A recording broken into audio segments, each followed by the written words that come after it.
जगन्नाथ भगवान का दर्शन करने से सारे ग्रह जितने भी खराब हों, आज ही अपनी कुंडली दिखवाइए और उसमें पूछिए ज्योतिषी जी से कौन सा ग्रह हमारा खराब है, और उस ग्रह का हम आपको यहां पर एक निदान बता रहे हैं। उस अंग का जगन्नाथ जी का दर्शन करना नित्य, जरूरी नहीं जगन्नाथपुरी जाके ही करो, जगन्नाथ जी का चित्र सबके पास होगा, नहीं है तो गूगल से निकाल लो, कहीं से भी लाओ।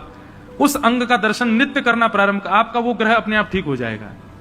और एक बात सुनो, अकेले एक ग्रह को क्यों ठीक करो, सर्वांगीण अंग का दर्शन करो, सारे ग्रह अपने आप सम हो जाएंगे हमारे श्री जगन्नाथ जी का दर्शन करके।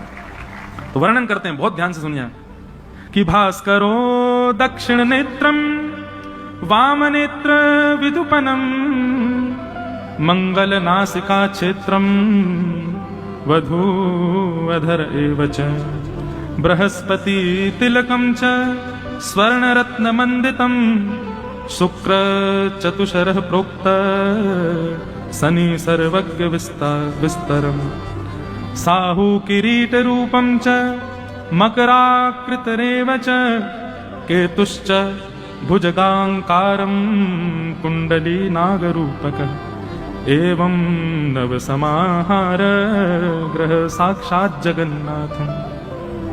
श्री जगन्नाथ जी के रूप में सारे ग्रह, अब ध्यान से सुनना, सूर्य, ये सूर्य जो है ये जगन्नाथ भगवान का वाम नेत्र, ये सूर्य है। चंद्र जो है, सूर्य जो है ये दाहिना नेत्र है और चंद्रमा जो है ये वाम नेत्र है। तो जब आप दाहिना नेत्र दर्शन करते हैं श्री जगन्नाथ जी का, आपका सूर्य ग्रह सम हो जाता है, और वाम नेत्र का दर्शन करते हैं तो चंद्र ग्रह सम हो जाता है। फिर मंगल ग्रह कौन सा है, बोले नासिका, श्री जगन्नाथ जी की जो नासिका है वो मंगल ग्रह का द्योतक है। बुध भगवान का जो मुंह है, मतलब मुखमंडल, वो बुध का स्वरूप है श्री जगन्नाथ जी का। बृहस्पति यानी कि गुरु, वो महाप्रभु श्री जगन्नाथ जी का जो स्वर्ण तिलक है जिसमें हीरा मंडित होता है, वो भगवान का यहां स्वर्ण तिलक धारण करते हैं, उसमें बृहस्पति का निवास है, उससे बृहस्पति ग्रह शुद्ध हो जाता है। शुक्र, मुखार बिंद को देखने पर चार कोने जो जगन्नाथ जी के दिखाई देते हैं, ऐसे जगन्नाथ जी का रूप कैसा है, ऐसे पूरा मुख है, तो ये जो चार कोने हैं श्री जगन्नाथ जी के, उनका दर्शन कर। बीच बीच में भैया वो बड़ी वाली एलईडी में जगन्नाथ जी दिखा देना हो तो, नहीं तो हमारे ये बैठे लो सब रे ग्रह बैठ के कथा सुन रहे हैं श्री जगन्नाथ। अब ये जो है, ये चार अंग जो है, ये चारों शुक्र के स्वरूप हैं। देखो आप विराजो, ये हमको वहीं के सेवायत ने प्रदान किए श्री जगन्नाथ जी। बोले इसके भाव से नित्य श्री जगन्नाथ जी आपकी कथा में रहेंगे तो बहुत सुख मिलता है। श्री जगन्नाथ महाप्रभु कथा श्रवण करते हैं तो शुक्र यानी कि मुखमंडल के जो चारों कोने हैं उनका दर्शन करने से शुक्र ग्रह शुद्ध होता है।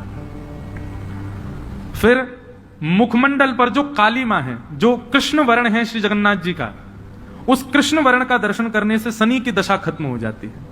किसी को शनि, अच्छा एक बात कहें, शनि की दशा 7.5 आदि ये बुरी नहीं होती है।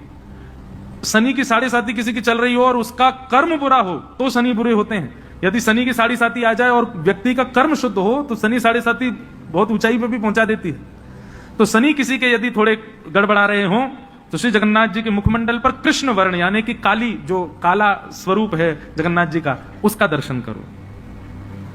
राहु, मुखार बिंद पर स्वर्ण आकार की जो रेखाएं हैं वो राहु का दर्शन, राहु को सम करती हैं। और केतु, मुखार बिंद के नीचे का स्वरूप भाग जो है वो यहां पर केतु को शुद्ध करता है। इस प्रकार श्री जगन्नाथ जी का जो सर्वांगीण विग्रह है उसका नित्य दर्शन करने से आपके सारे जितने भी ग्रह हैं वो सब सम हो जाते हैं, अनुकूल हो जाते हैं। अच्छा, अनुकूल का मतलब ये नहीं है कि आपको करोड़ों का प्रॉफिट रोज होगा। अनुकूल का मतलब यह है कि भक्ति में मन लगेगा, कथा सुनने में मन लगेगा, वृंदावन जाने का मन करेगा, संतों की सेवा का मन करेगा, ब्राह्मण सेवा का मन करेगा, ठाकुर जी की सेवा का मन करेगा, सबसे अच्छा बोलने का मन करेगा, सबका भला करने का मन करेगा। इसको समझिए शुभ। ये शुभ का मतलब ये नहीं होता घर बन गए, प्रॉपर्टी मिल गई, बहुत सारा धन आ गया, ये शुभ नहीं होता है। ये संसार के कर्मों से मिलने वाली, संसार में फंसने वाली रीति है ये। लोग बताओ कितने आज लोग उसको शुभ मानते हैं जो बहुत संपत्तिवान हो। संपत्तिवान शुभ नहीं होता है।